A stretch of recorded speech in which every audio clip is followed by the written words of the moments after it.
النکاح من سنتی، نکاح کرنا میری سنت ہے۔ ہم کون سی چیز پر عمل کرتے ہیں؟ سب دیکھتے ہیں، لیکن فظفر بذات الدین حیدر بھائی نہیں دیکھتے۔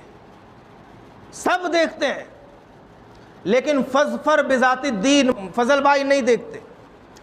لڑکا جینس پہنتا ہے یہ دیکھتے ہیں، لڑکا داڑھی رکھا ہے تو لڑکی منع کر دیتی ہے، لڑکا کرتا پاجامہ پہنتا ہے تو لڑکی منع کر دیتی ہے۔ ملا جی ہیں، ساس سسر منع کر دیے، حافظ جی ہیں،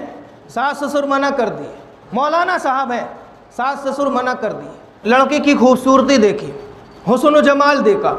حسب و نسب دیکھ لیا، خاندان دیکھ لیا، عادات و اطوار دیکھ لیے، سب کچھ دیکھ لیے، مہینے میں کتنا کماتا ہے اس کے منہ سے بھی پوچھا، اس کے باپ دادا سے بھی پوچھا، اس کی ماں سے پوچھا، اور پھر پیچھے سے اپنے دوستوں کو لگا دیا یہ جہاں کام کرتا ہے جا کے پتہ کرو، واقعی بتا رہا ہے 50,000 مہینہ کماتے ہیں، کماتا ہے یا نہیں۔ 4 دوستوں کو پیچھے لگا دیا گیا، 4 دوست تحقیق کرنے کے بعد 4 دن بعد آتے ہیں اور کہتے ہیں نہیں وہ صحیح بول رہا تھا، جھوٹ نہیں بول رہا تھا، 50,000 مہینے کی اس کی انکم ہے۔ خوبصورتی کے معاملے میں ماں باپ سے ہم نے دکھوا لیا، خود بھی دیکھ لیا، سب کچھ سمجھ لیا، خاندان کی عظمت و شرافت دیکھ لیا، کالج میں کتنا پڑھا ہے پوچھ لیا، عمر پیدائش کیا ہے پوچھ لیا، بایو ڈیٹا کیا ہے پوچھ لیا، کتنی تعلیم و تربیت حاصل کی ہے پوچھ لیا، MBBS ہے یا نہیں پوچھ لیا، BA کیا ہے یا نہیں پوچھ لیا، کون سا آفیسر ہے پوچھ لیا، سرکاری ملازم ہے یا نہیں پوچھ لیا۔ ارے حد تو یہ ہے کولر الماری کا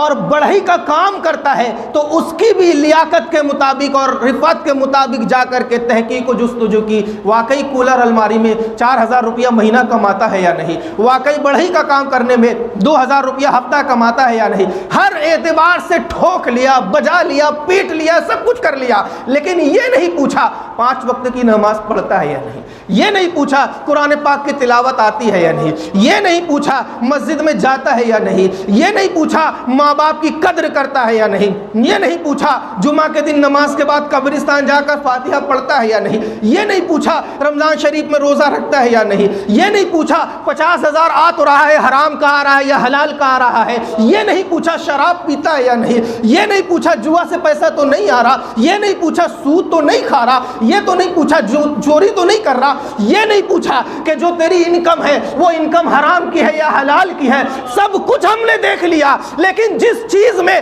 اللہ کے رسول نے فرمایا کامیابی ہے فظفر بذات الدین، اسی دین کو چھوڑ دیا اور باقی تینوں چیز ہم نے دیکھ لیا۔ اب بتاؤ ہمارے بچے جب پیدا ہوں گے تو گلی میں گلی ڈنڈا ہی کھیلیں گے کہ مدرسے میں آ کر کے تلاوت کریں گے؟ اب ہمارے بچے جب پیدا ہوں گے تو چڈی بنیان پہن کے گھومیں گے کہ کرتا پیجامہ سے محبت کریں گے؟ اب ہماری بیٹیاں جب پیدا ہوں گی تو ان کو جینس اور ٹاپ پہن کر کے ناچنا ہی آئے گا کہ فاطمۃ الزہرا کی چادر ان کے سر کا لباس بنے گی؟ اب خود فیصلہ کر لو نوجوان ساتھیوں، اور جن کی شادیاں نہیں ہوئی ہیں وہ اپنے گریبان میں جھانک کر کے دیکھو، 4 سال کی دنیا کی زندگی چاہیے یا 4 ارب سال کے موت کے بعد کی زندگی کی کامیابی چاہیے؟ اگر دنیا کی کامیابی چاہیے حسن و جمال دیکھ لو، آخرت کی کامیابی چاہیے تو لڑکی کا دین دیکھ